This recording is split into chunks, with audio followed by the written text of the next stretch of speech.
Thank you very much. Welcome, everyone. This Cabinet meeting on Friday afternoon. Thank you to all of you who've made time to attend this. We do have just one item to consider, but it is an important report for the city and the people of Birmingham. Item 1 is notice of recording. So just to advise everyone that the meeting is being webcast for live and subsequent broadcast via the Council's YouTube site. Anybody in the room is welcome to record or take photographs if they choose to do so. Item 2 is apologies, and given this is an extra meeting, I have a number. Those are Councillors Sharon Thompson, Mariam Khan, Jane Francis and John Hunt, with Roger Harmer substituting for Councillor Hunt, plus Professor Graham Betts, Dr Peter Bishop, Rebecca Howard and Paul Kitson. I'm sure there is another one. It's Councillor Walden sends his apologies as well. Thank you. If we could note all of those apologies then, please. Declarations of interest. Does anybody have an interest they wish to declare in respect of the report in front of us this afternoon? No. Exempt information. There is no exempt appendix on today's report, so we can move straight on to item 5. And item 5 is the Commonwealth Games Legacy Project. As everyone, I think, is aware, the Commonwealth Games were an unprecedented success here in Birmingham. In the event, some 1.5 million tickets for Commonwealth Games sports were sold, making the Birmingham edition of the Commonwealth Games the most successful edition ever staged within the United Kingdom. I think anyone who went to any of the sports or indeed was in the city centre during the 2 weeks of the Games will recall the very special atmosphere that existed. I've never seen anything like it previously, and I've lived in the city my entire life. People were walking around, you could visibly see, with an increased sense of pride, almost rediscovering their confidence in their own city of Birmingham. And I do think we now have an obligation to build on that and ensure that we drive a meaningful legacy of people of Birmingham out of hosting what was a very, very successful event. I even had members of Commonwealth Games federations saying to me before the Games had ended that this wasn't just an edition of the Commonwealth Games, it was the best edition of the Commonwealth Games they'd ever attended. And I think that is a huge tribute to all of the people who worked on the Games themselves, the 14,000 volunteers that made the Games so successful, and indeed the people of this city who created a quite unique atmosphere during those 11 days. And as I say, we now need to ensure that we don't lose momentum from that and that we do build on the legacy. And so it is our intention to continue to bid to host new events, to develop a new cultural festival and to invest in grassroots sports and culture right across all of our communities in Birmingham. So the report in front of us this afternoon asks us to agree to progress bids for, first of all, the Eurovision Song Contest next year and the UEFA Men's Football Championships in 2028. We're also asked to authorise officers to commission the Birmingham 2023 Anniversary Festival and to develop business cases for grassroots sport and grassroots cultural events as set out in a later paragraph of the report. In the event that our bids for a number of global events are successful, Cabinet is asked to authorise the City Solicitor and Monitoring Officer sign all relevant documents associated with the hosting of the European Athletics Championships in 2026, Eurovision next year, and the UEFA Men's European Football Championships in 2028. As I've said, the Commonwealth Games were an unprecedented success.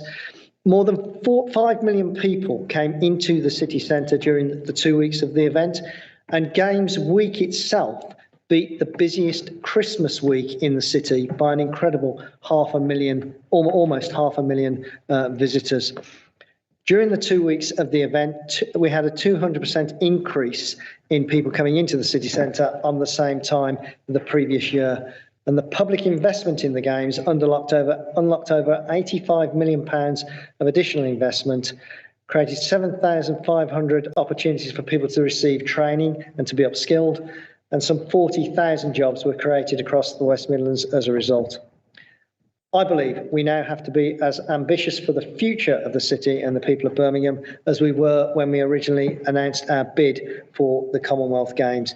So just to highlight the items that are in this report, starting with the European Athletics Championships in 2026.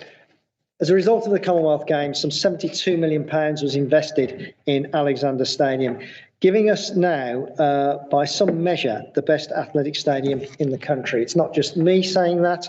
Athletes who competed in that stadium during the Commonwealth Games are saying it is the best athletic stadium in the country.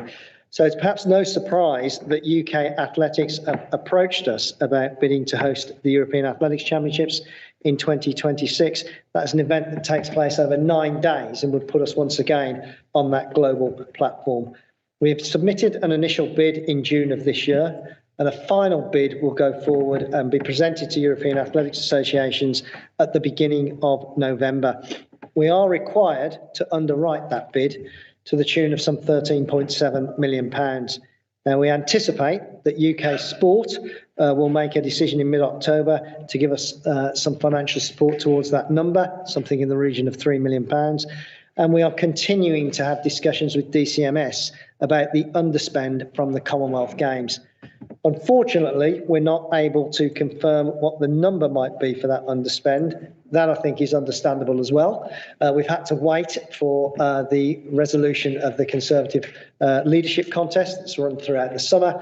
And, of course, that was immediately succeeded by the death of Queen Elizabeth II. So it's not been possible to have those discussions with DCMS in the way we might have wanted, but they are ongoing, and we do anticipate we will receive money from the underspend of the Commonwealth Games towards hosting the European Athletics Championships if we are successful with our bid. Eurovision Song Contest next year. I think everybody's aware of the reasons that Ukraine are unable to host the event. It is the biggest live TV event in the world, seen by over 160 million people worldwide, generating the equivalence of some £700 million of advertising value. If we are successful, we will be hosting, of course, on behalf of Ukraine, and the bid requires the city to set out its resources plan for the event. What we intend to do is resource our contribution for the event with the assistance of £2 million from partners and £2.9 million from eligible reserves and receipts. We'd also look to secure sponsorship to drive down the net cost of the event and provide enhancements to the offer through a good to great programme, similar to that was delivered for the Commonwealth Games.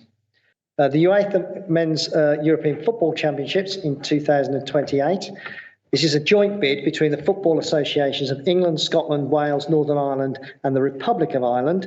The intention is to submit a preliminary bid to UEFA in November of this year.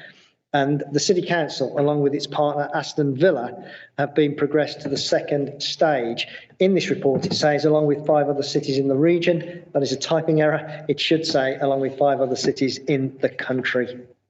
The expectation is that host cities deliver a stadium that meets the UEFA bid requirements, and Aston Villa are planning to invest in their stadium, meaning that they will be compliant with these requirements.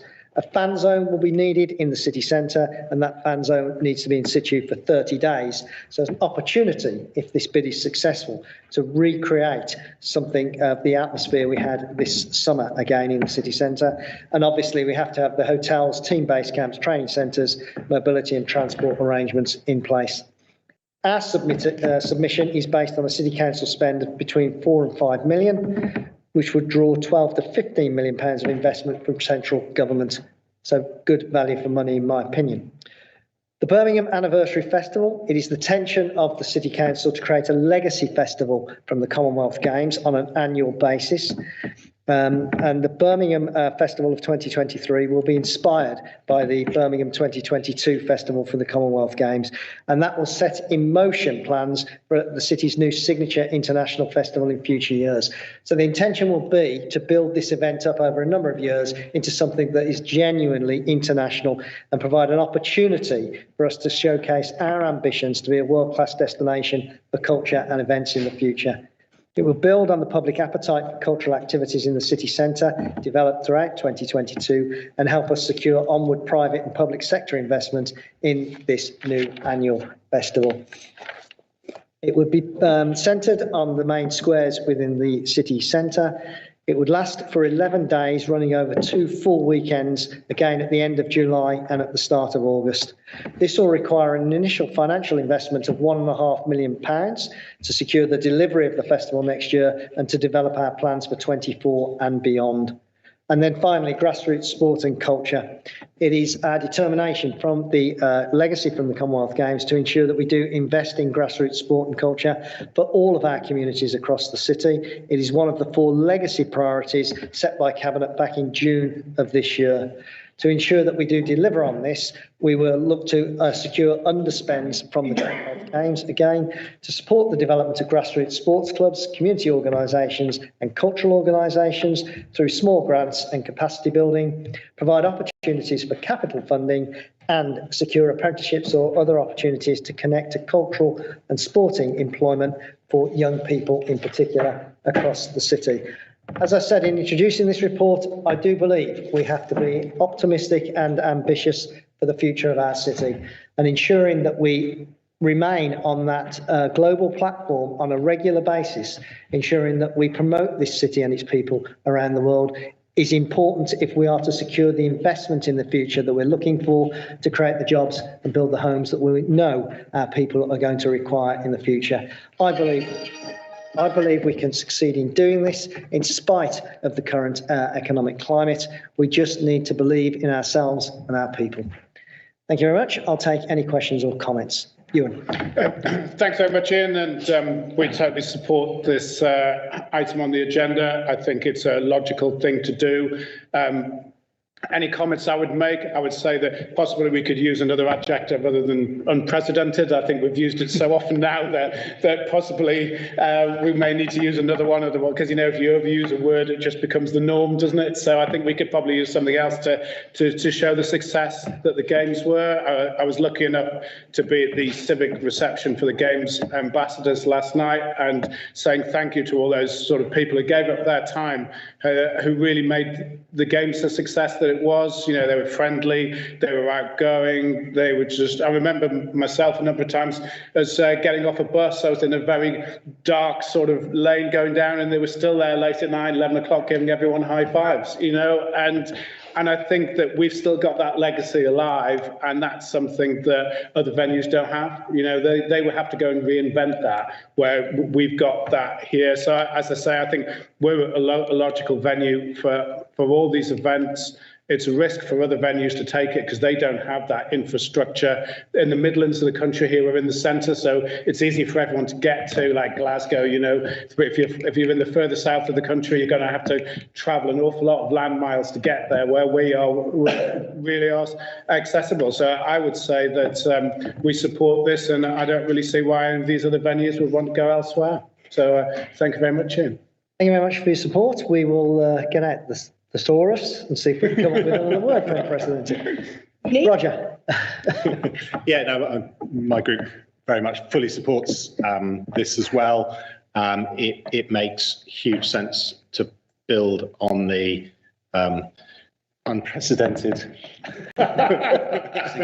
significance of the success of this summit, and I think it's particularly about in terms of if you're looking at the European athletics, what we demonstrated was that, you know, there is both that huge pool of interest and excitement which led to the volunteers that Ewan has talked about, which you know makes an event so special and makes it so friendly and effective. But also that, you know, there is across Birmingham and the wider region a huge appetite for attending athletics events. So there are very few athletics events where the morning sessions are sold out, and that is something that, you know, is I think the UK is rare that amongst all other countries, where you tend to find that the prestige, the 100 metres final, will be sold out. But the morning before, they'll just have a smattering of spectators in the stands. Well, that's, you know, the interest and the excitement about it here is so much, and I think that's a huge amount we've got to offer. Just a quick question on the Eurovision Song Contest, which again, fully support us being for. We've done it before successfully, and if we hopefully get it again, I think it'll be a scale larger than it was before, and therefore, huge extra opportunities for the city. But just my question is, are we making the most of the fact that we are twinned with Zaporizhia, but obviously that's part of Ukraine. Well, the city itself is in Ukrainian-held Ukraine, but the region is one of those regions where this sham referendum is currently taking place in a sort of hopefully a last desperate further dice by the Russian regime. But clearly that region will have a huge amount of rebuilding to do afterwards. And, it would perhaps be something, we could build into the bid. I don't know, greater people than me can comment on this, but, we could partner the reconstruction in that area of Ukraine, maybe. That might be something that, we can show the depth of that relationship we've got with the city as well, of course, in terms of the number of refugees who have come here as well. So just that's a question I'd be interested to hear your views on. Good. Unparalleled.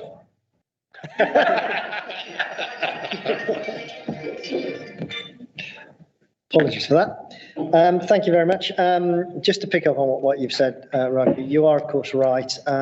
We in Birmingham have been the home of British athletics for a number of years now, with UK athletics being based at the stadium out in Perry Bar.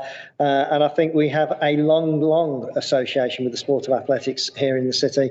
And you're quite right about the morning sessions being sold out. Is something that does not happen elsewhere in the world at athletics meetings, and it will feature heavily in our bid when we pitch to the European Athletics Associations. Just on Eurovision, we are making much of our twinning relationship with Zaporizhia. We don't know what will happen in the future, but we have been written to by the mayor, and I responded a number of months ago. It's perhaps something I need to go back to, because that correspondence, maybe understandably, has somewhat dried up over recent months, but it's something we are keen to develop going forward. We're also emphasising the increasing Ukrainian population here in Birmingham, because we have been receiving families from Ukraine since the beginning of the illegal war there, and that continues to be the case. We don't know what will happen with the Eurovision bid, but I do believe we've put together, in partnership with the National Exhibition Centre, a very compelling bid. The NEC are confident that they have technically the best bid, and obviously we are supporting in that with the arrangements that we can make for the fan zone, which would probably be in Smithfield, and creating that atmosphere once again that we saw last summer. My own view is that if the BBC are looking for a city that has demonstrated it can deliver a major world event at short notice, Birmingham is clearly that city, having delivered what we delivered in the summer with the Commonwealth Games. Karen. Just to add that my favourite point in the report is the last bullet point, 371, which is apprenticeships and other options to connect to cultural and sports employment for young people. We very often say of our children and young people that if they don't see opportunities, then they won't know that they exist. If you don't see it, you can't want to be it. And having these events in the city mean that they see the opportunities for technical and support roles, as well as elite sports and cultural performers. So they may never get to compete at that elite level, but they may well go to sports management or physiotherapy or any one of a host of opportunities, and the same finally the cultural side. So as I say, that's my favourite point in a very good report. I think it's a point worth making. back in 2003, when we hosted the World Indoor Athletics Championship, a young man volunteered for those championships, gave up his time to be part of it, was inspired by it, and went on to become a BBC presenter on Blue Peter. His name is Radzi. I'm not going to attempt his surname, it's somewhat difficult, but I'm sure you all know who I mean. And he has spoken to me in the past about how it was the World Indoor Athletics Championship that inspired him to go on and get a job with the BBC. So these things can make a difference to people's lives on a real basis. So I'm sure we will see more people who will have been inspired this summer by the Commonwealth Games, who will go on, no doubt, to be either successful in sporting events or successful in other fields of activity as a result of being inspired by the effort of athletes they saw this summer. If there are no further comments, can we then agree recommendations 2.1 through to 2.6? Agreed. Does anybody have an item of other urgent business? No? Can I thank you all for your time this afternoon? Thank you very much. Seeing this is Jamie's first official